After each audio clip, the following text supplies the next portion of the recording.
निरंतर प्रभु का नाम रटो, जो चाहोगे निश्चित समझो, धैर्य पूर्वक जपो।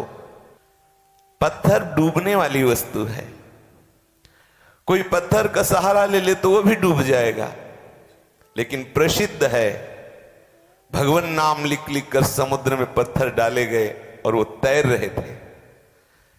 प्रभु का नाम लिखने मात्र से पत्थर तैर गए। भगवान शिव वो हलाहल जहर जो संपूर्ण विश्व को भस्म कर देता, नाम में गले में रोक लिया। प्रभु का नाम उच्चारण किया, पी गए, भावना की तो गले में नीलकंठ आज भी गले में रुका हुआ है, हलाहल विष। और उसका प्रभाव ऐसा कि सच्चिदानंद भगवान शिव का गला नील पड़ गया। तो महापुरुषों को तो शोभा ही बढ़ाने वाला बनता है, तो प्रभु का एक और नाम हो गया नीलकंठ। इसी नाम के प्रभाव से हलाहल विष को गले में रोक लिया। जिस हरिनाम का स्मरण करके मीरा आदि कितने ऐसे भक्त हुए जो जहर को पचा गए, जहर पच गया। कितने ऐसे चरित्र आते हैं, भरे हुए शास्त्रों में ऐसे प्रमाण हैं, नाम के प्रभाव से हलाहल जहर कुछ नहीं कर पाया। ऐसे महान प्रेमामृत प्रभु के नाम को छोड़ करके आप अपना कल्याण किस कार्य से निश्चित करते हैं?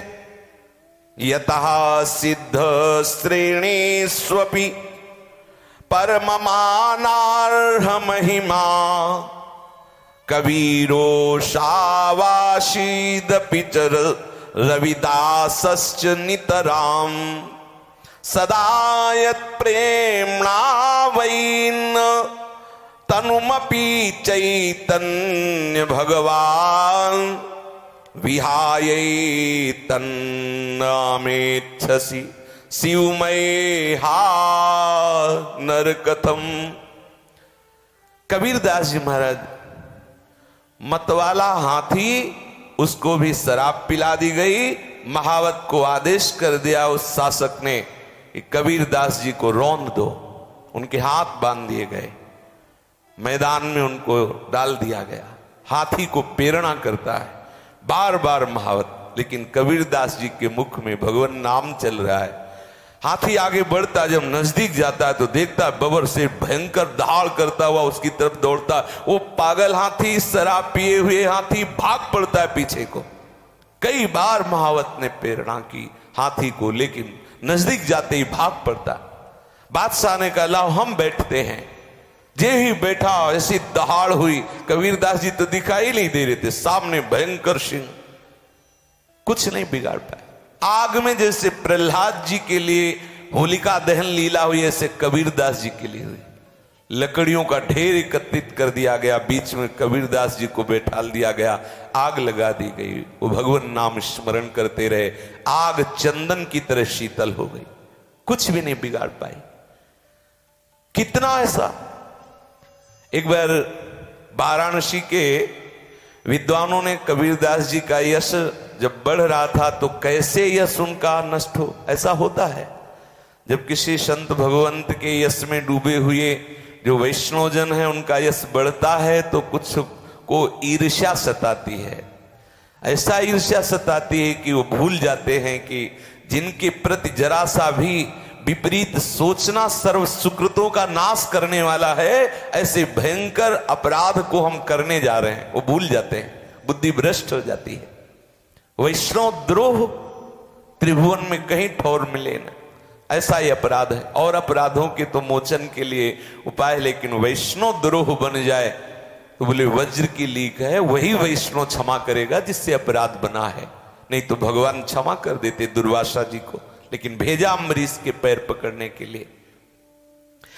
उन विद्वानों ने एक लीला रची, 4 लोग मुंडन करा के और विरक्त वेश जैसा रख करके पूरी वाराणसी में निमंत्रण दे आए।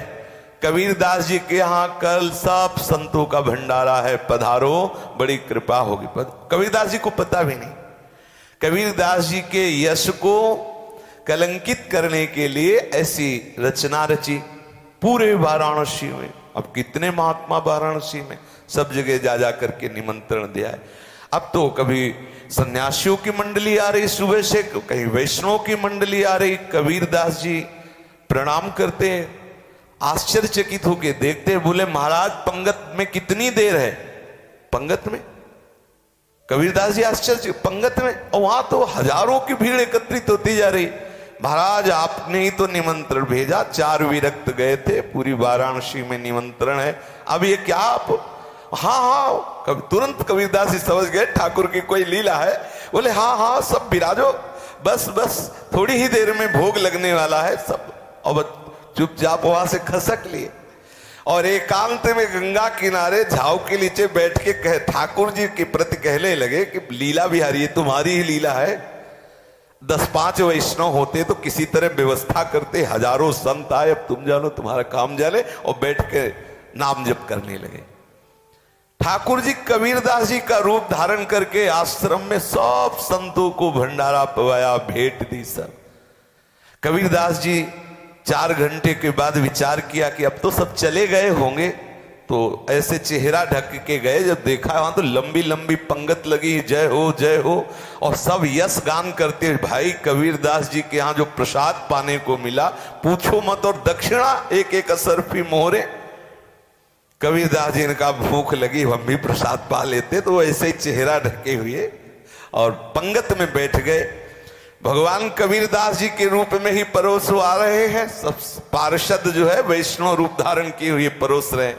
भगवान नजदीक आए और कबीरदास जी से कहा कि जो हमारे नाम का जप करता है उसे मुंह छुपाने की जरूरत नहीं होती, उसे मुंह छुपाने की जरूरत नहीं होती। कबीरदास जी से कहा, कबीरदास जी के आंसू भरा।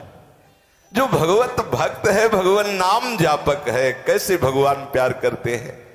आज हमारी दुर्दशा है, हम कहलाते हैं वैष्णव, हम कहलाते हैं भगवत दास, लेकिन वास्तविक हृदय से हम विषय दास हैं, हम देह दास हैं, हम अहंकार के दास हैं।